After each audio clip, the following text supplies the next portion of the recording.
everyone, and welcome to the 12th anniversary edition of the Network Marketing Magazine. My name is Sean Murphy. I've been one of the contributing authors since the very beginning, and I got to tell you, I'm excited about this edition because you're going to get some of the best of all of the incredible authors and trainers that have been teaching and sharing inside of the magazine for over the last 12 years. So let's dive in. Hey, I just wanted to give a big shout out to George Madiou, The Power of Commitment. You know, folks, when we talk about success and we talk about making sure you're going to follow through on your commitment, George has been doing this for 12 years. You can see some of the incredible authors on the cover of the magazine there. Over 144 issues, millions of lives changed. Why? Because it's the power of this profession. It's the power of what we do inside of network marketing. So make sure you visit all of the incredible authors who have shared in this edition, as well as others, because it's going to be something very special for you and for your team. Make sure you get all of your team to watch and listen to and read the videos that people have shared in the comments and the articles. So let's dive into this month's article, Teaching and Training. You know, folks, it was taught to me by my mentor years ago. I've been involved in the industry for about 15 years now, but I've been involved in personal development and training for close to 30. There's teachers. Teachers will teach you what you need to learn, right? The ABCs. So, and then there's trainers, and trainers will teach you what you want to learn how to do better. Trainers and coaches. And then there's mentors. That's the one I think a lot of us are aspiring to be, because mentors are the ones who teach you what you didn't know is possible, right? They see something inside of you. And then there's the most, I say, challenging one. It's network marketers. Why? Because you have to be all three. And the key is understanding that when you're teaching and training, which one of these you're being at that moment. Does that make sense? Because to get them to some place they've never been, they're going to have to do something they've never done. So you're going to have to teach them the ABCs, the 1, 2, 3s, and then keep them plugged in, tuned in, turned on, fired up. And that's where you really need to become a mentor. When you look at the people who have created the success in the industry, they've become mentors, right? Right now, you're becoming a mentor. Because you said, I want to learn more. I want to be a part of more. I want to help people build their dreams. I think that's why you're here. I'm pretty sure that's why you're here. So let's go on to this part. This is about awakening the potential inside of people. Listen, words do not teach. What I'm sharing with you right now, the conversation I'm having with you right now, words do not teach. See, leaders listen. If you're constantly telling somebody what to do and how to do, how do you feel when that happens? And leaders lead, right? We got to move to the front. We've got to keep taking that step. It's a big challenge when we're talking about coaching and training and teaching new people as they come onto our team. Well, I don't know anything. Well, you do. You've been involved 5 minutes longer than they have, or 5 years longer than they have. And it's more about what they can become as opposed to what you're trying to teach them. We're going to talk a little bit more about that, because there's a huge thing, a big challenge that exists when we start to talk to people and they get excited about what we do. But I can tell you this, it's time for you to step up. It's time for you to have more of what you want. It's time for you to lead your dreams. The challenge is sometimes, what do we do? How do we move that new person to the next level? How do we coach and train them? It's a phenomenon called approval addiction, is why things kind of fall apart. So let's just talk about that. What is the result? The result of our business, anytime we go out to go talk to people, anytime we enroll people to come into our business, what's the most common result that they're going to have? Right there, it's disapproval. Isn't it? I mean, we talk about it all the time in seminars and trainings and workshops and national conventions and global conventions. Face the nose. Well, how hard is it for somebody to overcome that approval, where we need to get approval, and the end game of this is always disapproval. It's where this phenomenon of approval addiction, it's why people sometimes stop doing this business because they're addicted to making sure they make everybody feel good. What does an addict need to do? The addict needs to avoid what? They avoid the pain. So the pain in our business is what? Disapproval.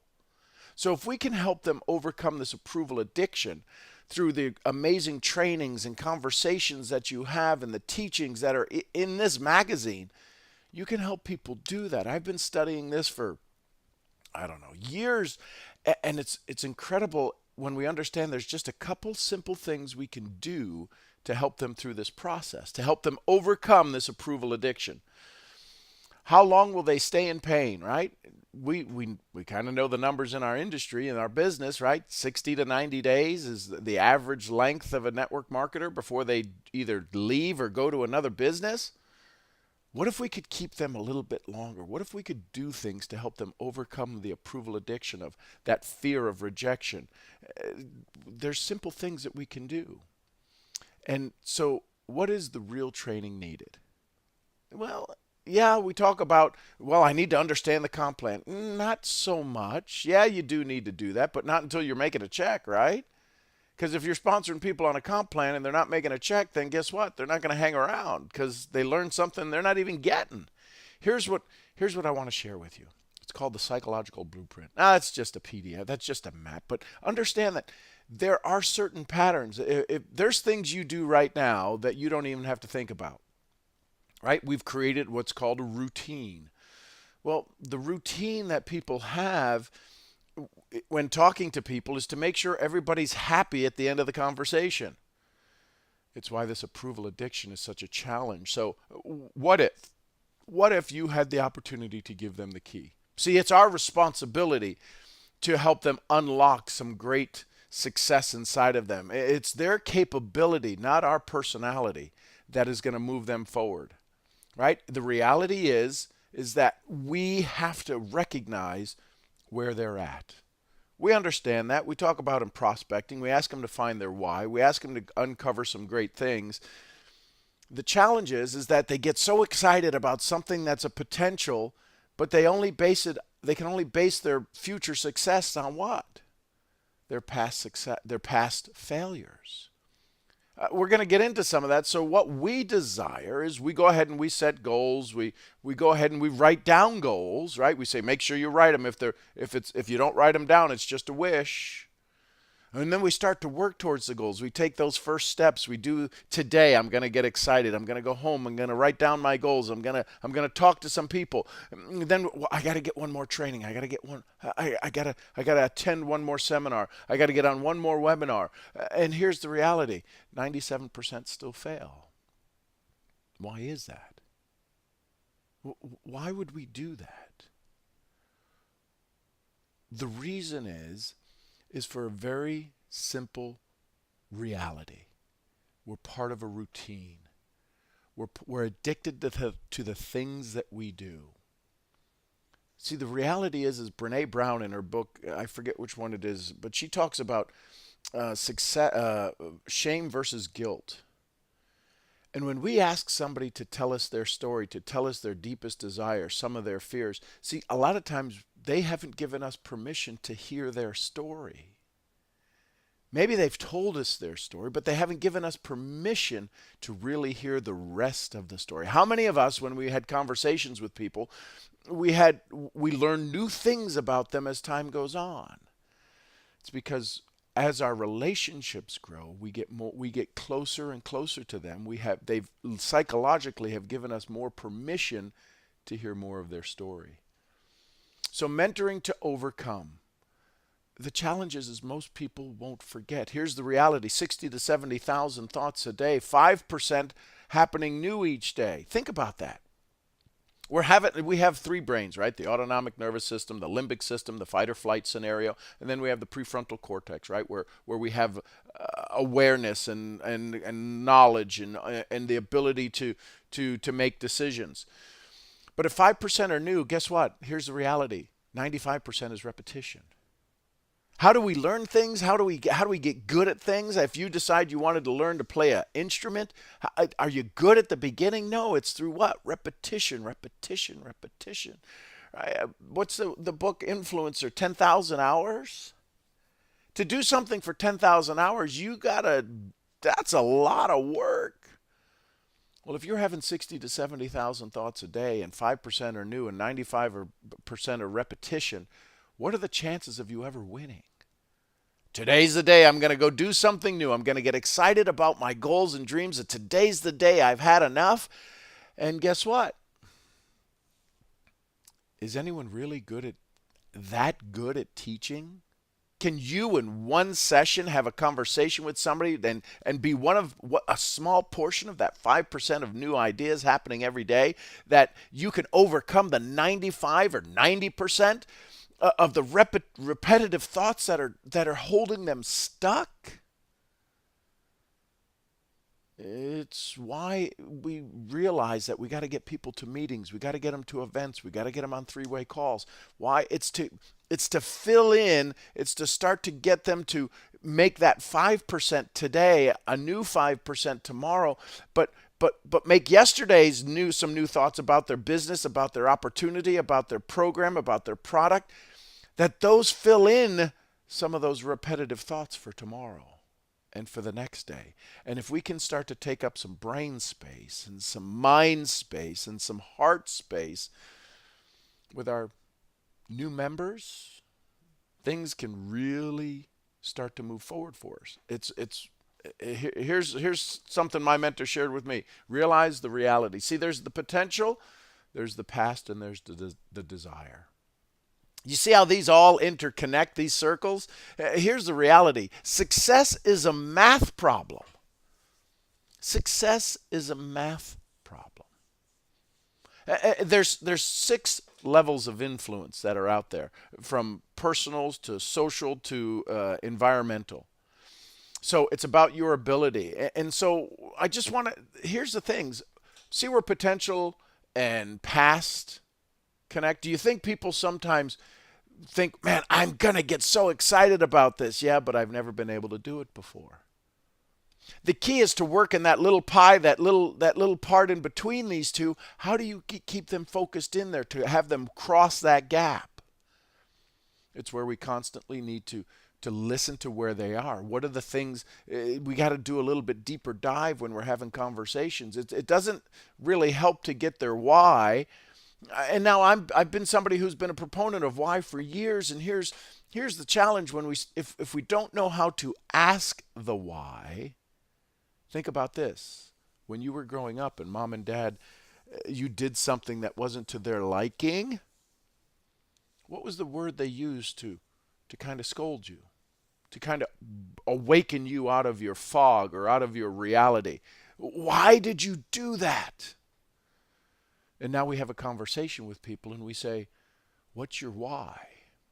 Remember, everything is linked. All things are connected in time and space and through thought and through memory. That's why if I asked you right now if you could remember your first kiss, you could. You'd go back to it. It would go back into your neural synapse and it would find that spot, that chemical cocktail that was your first kiss, because in reality, what's in the brain? There is no light getting in there. There's no sound. You couldn't go open my skull and look into my brain and go, let's see the 20 years where Sean was growing up on a farm. Let me go find those pictures. You can't. Your memory is nothing but a whole group of neural connections and synapses that have fired and wired together to create a memory. So when we're talking about potential, there's not enough wiring and firing that's taken place in the neural synapse. So we have this potential, we can see it, we believe it, we get excited about it, but our past shows up. And then we talk about, yes, but I'm going to get excited again, and I want my potential. And then part of the desire that shows in is, I'm going to work hard, I get excited about it, I feel it in my body. And then the past shows back up. See that little itty-bitty little diagram in the center there? Where all 3 circles intersect? That's the key. That's where we really want to go to, because then what happens is the past shows up and it limits the desire. It is a math problem. Can we get over this? Can we get through this? Yes, the answer to that is absolutely yes. So the question is do your questions inspire or perspire? Now, what I mean by that is what do your questions do when you have a conversation with your prospect or with your team? See, you can't hide fear. You can mask it, you can do a whole bunch of things, you can call it different names. The reality is it's important to understand that when you're going to have a conversation with somebody, how long will that conversation last? How long will it inspire somebody?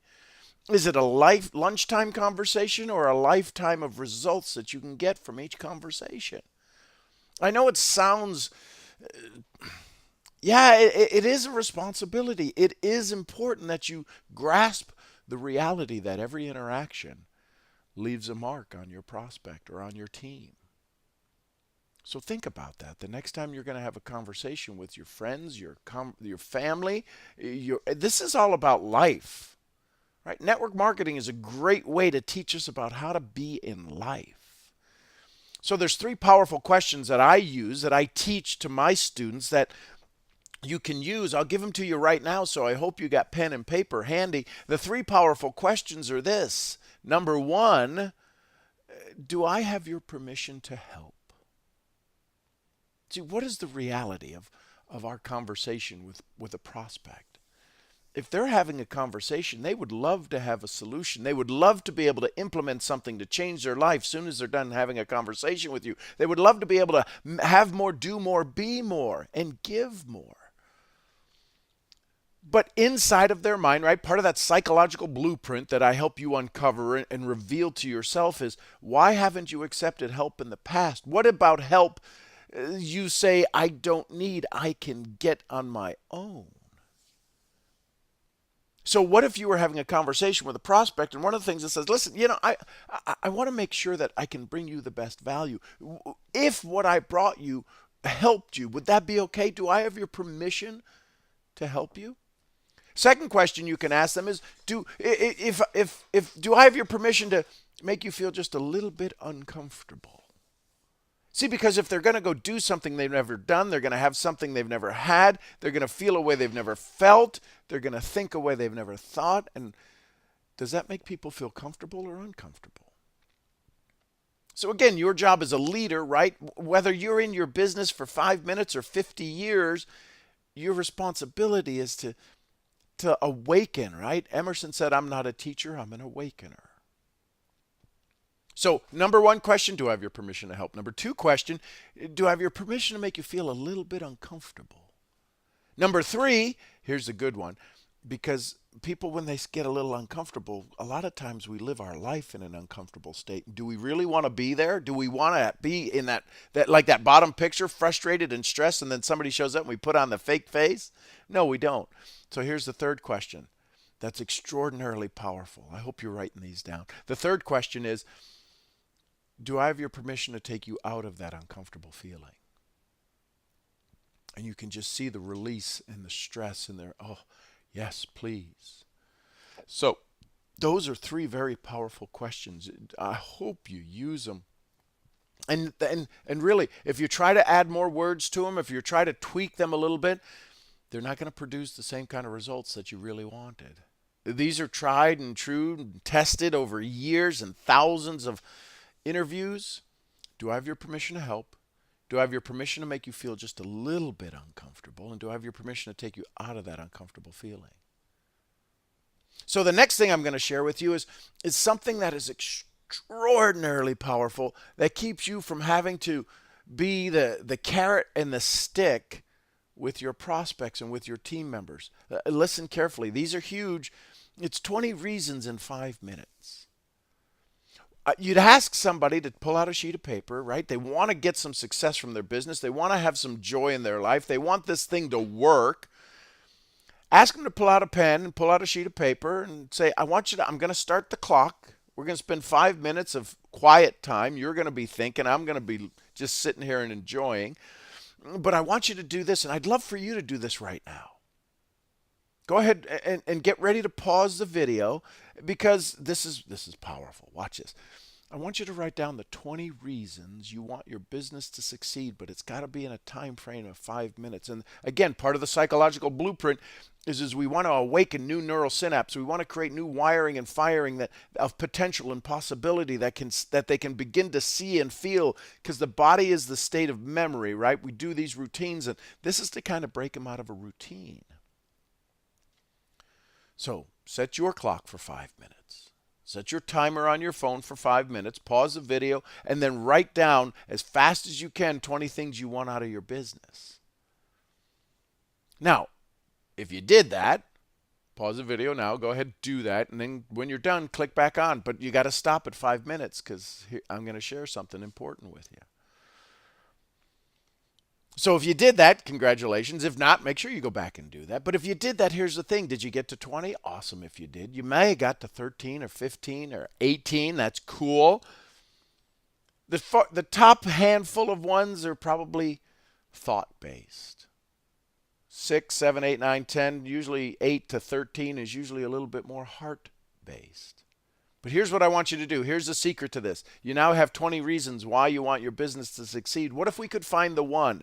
What if you could keep them from being so frustrated and go, man, I got 20 things, and they just break out in a sweat every time they think of this? What if we could inspire them with just one? Watch. Oh, here's what I want you to do. Look at your sheet. If you haven't done it, go back and do it. But look at your sheet. If you could only pick... Listen, these are the rules. You're the leader. I'm leading you right now. Here's what I want you to do. If you could only pick number 1 or number 2 on your list, which would you want? I know you want both. I've done this in 30 languages and 30 countries. I'm asking you, which do you want? If you could only have one, number 1 or number 2. Great. Which one of those would you want if you had to now make a choice, a decision between that and number 3? Now, between those two decisions, and so what happens, you see what we're doing here? We're playing them off of the other. And what will happen is if you keep going down, so number 1 or number 2, which do you want? Say you pick number 2. Okay, number 2 or number 3, which one of those do you want? Number 2. Okay, 2 or number 4, and you just keep going down against the next one. And what happens is when you get all said and done, you're going to wind up with 1. What if your goal and responsibility now as a leader to help them, to move them forward, to teach them, to guide them, to be able to be a resource to them, you only had to work on that one? Wouldn't that make a big difference for them? Wouldn't that be easier for you? Wouldn't that be, when they say, I want to quit, I'm done, you say, listen, whatever the number is, let's just say it was number 14. Is 14 on your list still important? And see, what happens is sometimes I have this phrase, don't let your thoughts talk you out of your dreams. What happened now is that you reminded them of why they got started, not why you're trying to move them or why they're trying to work for you or why you're the one making all the money or whatever the excuses are that come up in our minds, myself included, you probably as well. If we had that one thing that we knew we had to continue to work for, it wouldn't matter, would it? So when you say, is number 14 still important, what's their answer? What possible answer could they say other than, yeah, it's still important? Here's the thing. You could ask them the next question. Have you found somebody that's more committed to help you reach 14 than me? Shouldn't we get back to work? Wouldn't that be cool if you could just do that? Because here's the reality. Caring is about you. Well, man, I just love my team. I really do everything for them. Caring is about you. Courage is about them. Your job is to be a courage feeder, is to feed that courage in them, to give them that, to overcome. Remember, if we go back to the circles, remember the circles, past and desire and potential. You're constantly trying to get into that intersection of all 3 circles. It's a tiny little portion of possibility, but it's the dynamite that can break through the past fears and the frets of desire. Is that making sense? I hope it is. So what's next? Share this 12th anniversary edition with everybody that you can. I can promise you that the content in here is going to be absolutely amazing.